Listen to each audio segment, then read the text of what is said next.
masterclass présentée par Emanuele Valea, ici présent, chercheur au CEA List.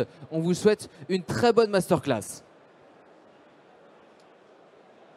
Ouais. Bonjour à tous.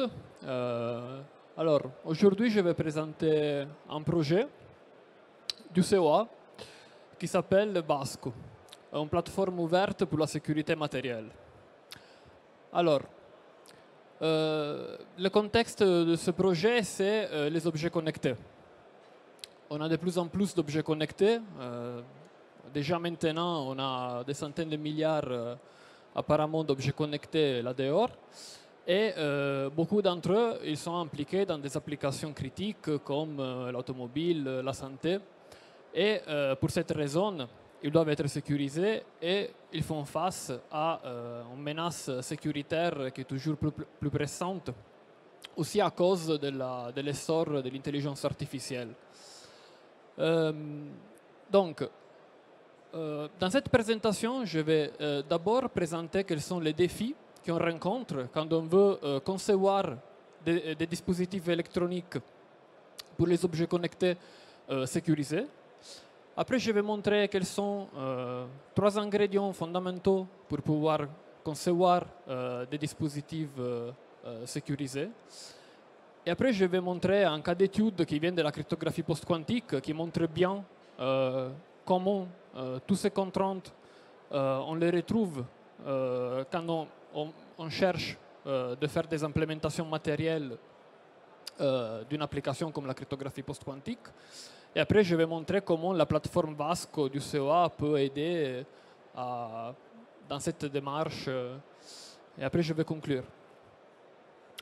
Alors, d'abord, le premier défi qu'on rencontre dans la conception des dispositifs électroniques, c'est la menace des attaques physiques.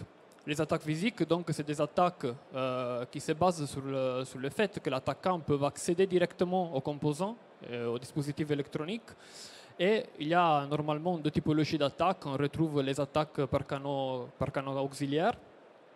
C'est des attaques où l'attaquant peut observer des quantités physiques, mesurer des quantités physiques directement sur le dispositif et observer des fuites d'informations desquelles dériver des secrets, des informations confidentielles. Et après, on a des attaques par perturbation, des attaques par faute, où l'attaquant va perturber le fonctionnement du circuit, du device, va provoquer des malfonctionnements et tout ça, ça peut après être utilisé comme porte d'entrée pour faire d'autres attaques. Donc, en face à cette menace, on retrouve le besoin donc de concevoir des dispositifs électroniques sécurisés qui à la base ont tous des circuits intégrés. Donc, des circuits intégrés qui en plus ont de fortes contraintes en termes de coûts, en termes de performance, en termes d'efficacité énergétique. Et tout ça, il faut le faire aller avec aussi les contraintes de sécurisation. Les contraintes de sécurisation sont figées par les attaques de l'état de l'art. On a vu les attaques physiques, mais il y a tout un autre tas d'attaques. On a des attaques qui visent la microarchitecture des composants, des attaques qui exploitent des faiblesses d'un point de vue architecture, mais qui sont faites par des moyens logiciels. On a la menace quantique dont on parlera tout à l'heure. Et on a aussi des attaques qui sont basées sur l'intelligence artificielle. Donc tout ça, ça fait avancer très vite l'état de l'art des attaques et ça pose de plus en plus de contraintes sur les circuits intégrés. Troisième élément, c'est la technologie à semi-conducteurs. Ces composants, ils sont fabriqués sur des technologies silicium. Aujourd'hui, nous travaillons beaucoup sur la technologie de type FDSOI, qui est une technologie qui est très prometteuse pour les applications à basse consommation énergétique.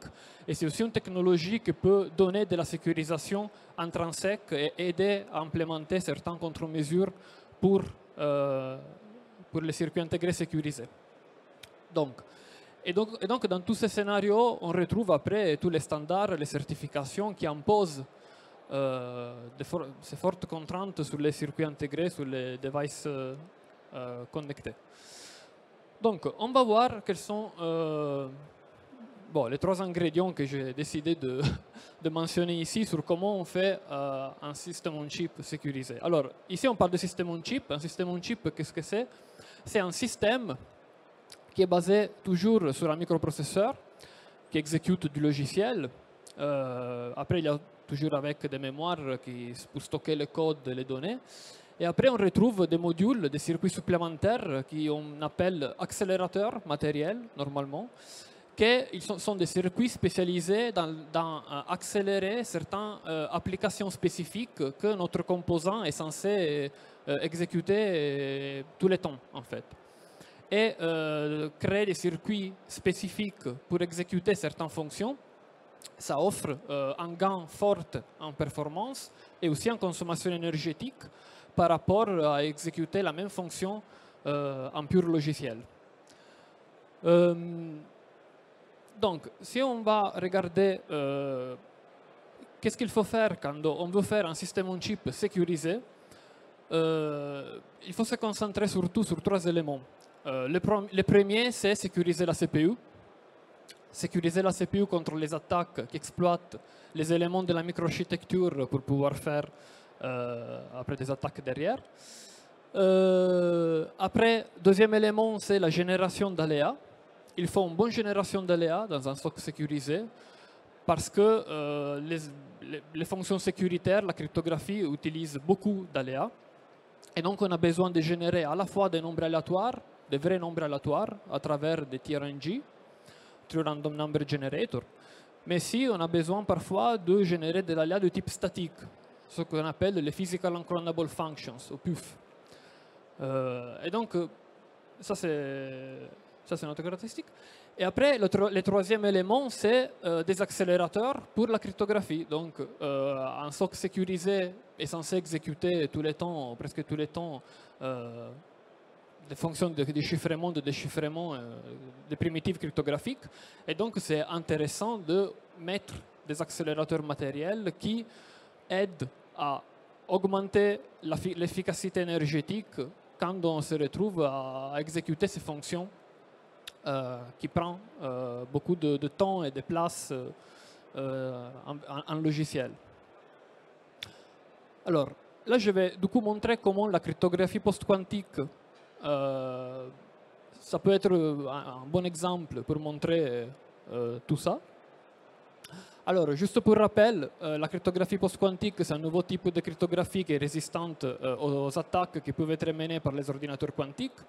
Les ordinateurs quantiques sont capables de casser la cryptographie asymétrique qu'on utilise aujourd'hui, tout ce qui est basé sur RSA, sur courbe elliptique par exemple. Et donc, ils font une cryptographie qui résiste à ce type d'attaque. La PQC, comme on appelle normalement la cryptographie post-quantique, garantit ça. Et c'est un sujet d'actualité parce que déjà les données qui circulent, les données chiffrées qui circulent aujourd'hui sont déjà potentiellement en danger parce qu'ils pourront être stockés et déchiffrés par un ordinateur quantique dans les prochaines années quand il y en aura. Donc, dans le monde de la cryptographie post-quantique, il y a une transition en cours. Il y a les organismes de standardisation qui sont en train de définir des nouveaux standards cryptographiques. Ce qui est intéressant, c'est qu'il y a différents algorithmes différentes primitives qui sont tous basés sur des formalismes mathématiques différents. On retrouve par exemple des primitives cryptographiques qui sont basées sur les réseaux euclidiennes, ce qu'on appelle aussi lattice-based cryptography. Et par exemple aussi des algorithmes cryptographiques basés sur le code correcteur d'erreurs. Si on va regarder qu'est-ce qu'il passe quand on cherche d'implémenter ces algorithmes PQC dans un dispositif, dans un circuit intégré, dans un dispositif électronique, on se retrouve en face à différentes problématiques. La première, c'est que si on prend le cas des algorithmes basés sur les réseaux euclidiennes, après c'est similaire aussi pour les algorithmes basés sur le code correcteur d'erreurs, Mais dans ce cas-là, on voit qu'on retrouve par exemple beaucoup de calculs vectoriels. Calcul vectoriel, multiplication de matrices ou multiplication polynomiale. C'est des opérations en fait qui prennent beaucoup de temps à être exécutées en logiciel et donc ont besoin, et ils profitent bien de l'accélération matérielle, de construire des accélérateurs dédiés pour exécuter plus vite et plus efficacement en termes énergétiques cette fonction. Et l'autre problématique qu'on retrouve, c'est la génération d'aléas.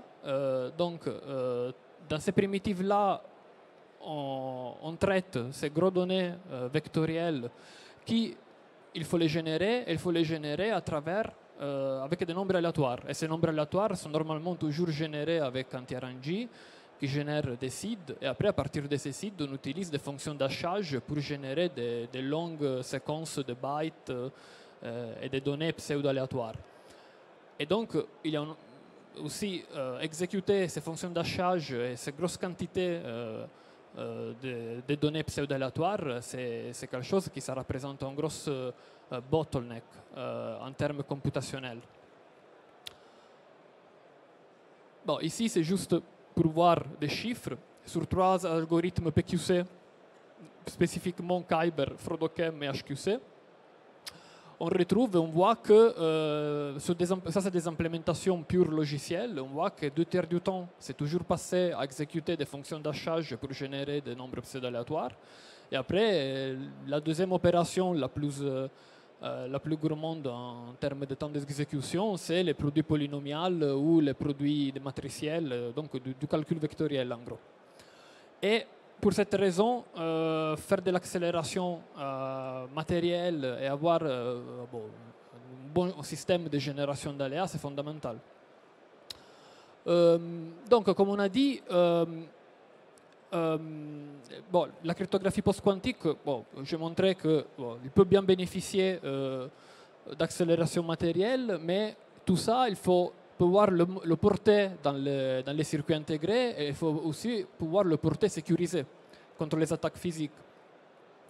Après, il y a d'autres questions spécifiques à la PQC qui sont, le premier, l'hybridation. Donc, si on implémente de la PQC dans un dispositif, on ne peut pas éliminer la cryptographie qu'on utilisait avant et mettre que de la PQC.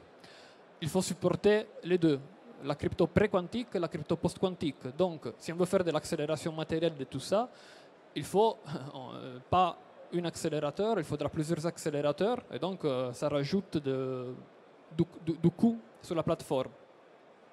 Deuxième élément, c'est l'agilité. Donc, on fait de la PQC, mais on ne peut pas implémenter qu'une primitive PQC. Il faut avoir au moins 2 algorithmes PQC qui viennent de familles cryptographiques différentes. Pourquoi ça? Parce que si demain un algorithme PQC sera cassé, il faut pouvoir basculer le système sous une primitive PQC de backup. Et donc ça, c'est une contrainte encore en plus sur les coûts matériels qu'il faut mettre dans la plateforme quand on veut faire de l'accélération.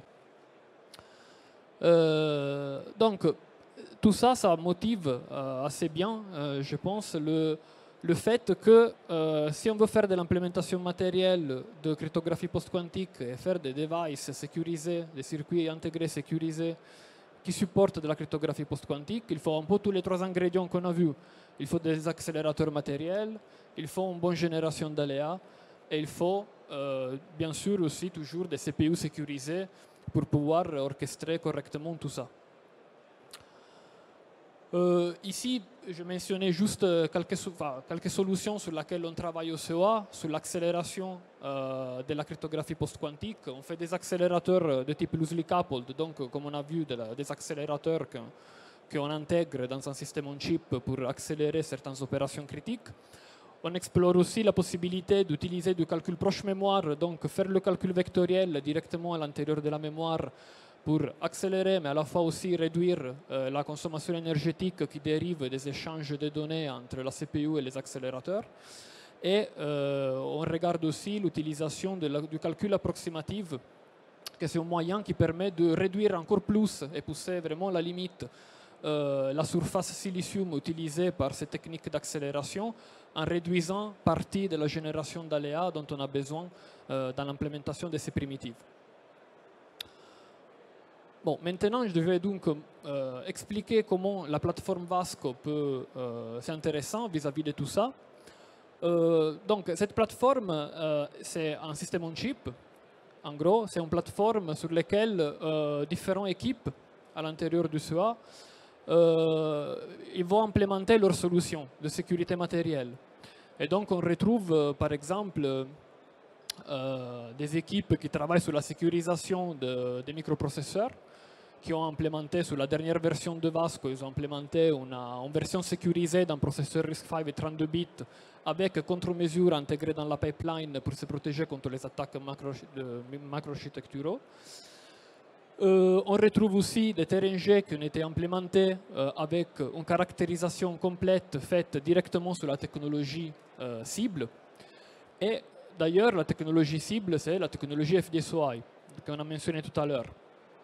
Et tout ce travail, c'est intéressant aussi parce que plein de contre-mesures qu'on met dans ce dispositif, il s'appuie directement sur les caractéristiques intrinsèques et électriques de la technologie FD-SOI.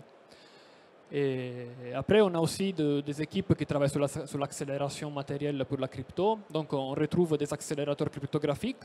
On retrouve aussi des mémoires sécurisées. Des mémoires qui sont capables de faire du calcul proche mémoire, mais aussi d'être utilisées pour générer des clés cryptographiques à travers des PUF, des Physical Unclonable Functions basées sur technologie SRAM. Donc, aujourd'hui, la dernière version de release de Vasco, c'est Vasco 2.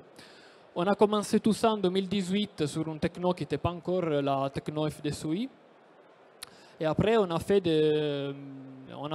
à partir de 2020, on a commencé à faire des tape-out réguliers sur technologie 22 nanomètres FD-SOI.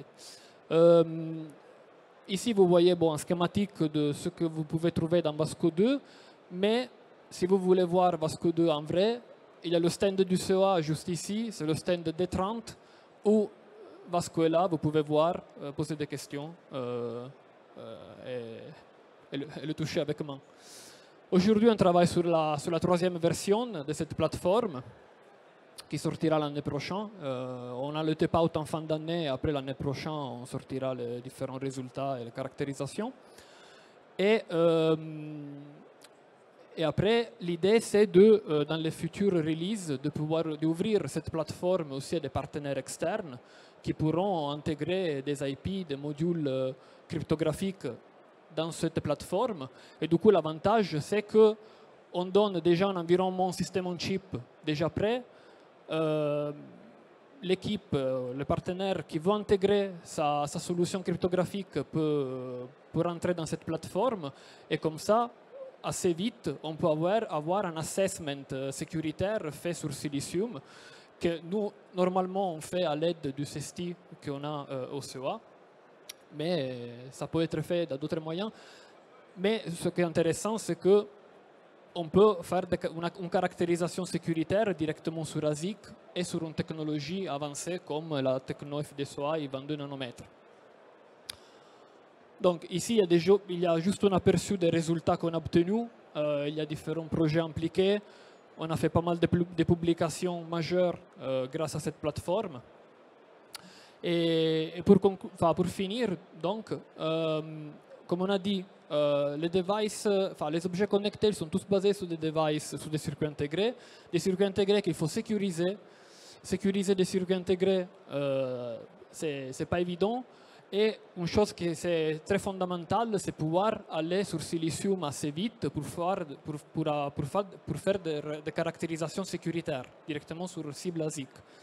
Et la plateforme Vasco offre ça. Ça nous a permis de valider différentes briques technologiques, comme on a vu, des TRNG, des accélérateurs cryptographiques, des CPU sécurisés. Le next step pour nous, c'est Vasco 3, donc, sur lequel on a beaucoup d'ambition. On retrouvera pour la première fois des accélérateurs pour la PQC et des implémentations PQC complètement protégées avec des contre-mesures. On mettra des TRNG et on est aussi en train de travailler sur sécuriser une architecture RISC-V 64 bits.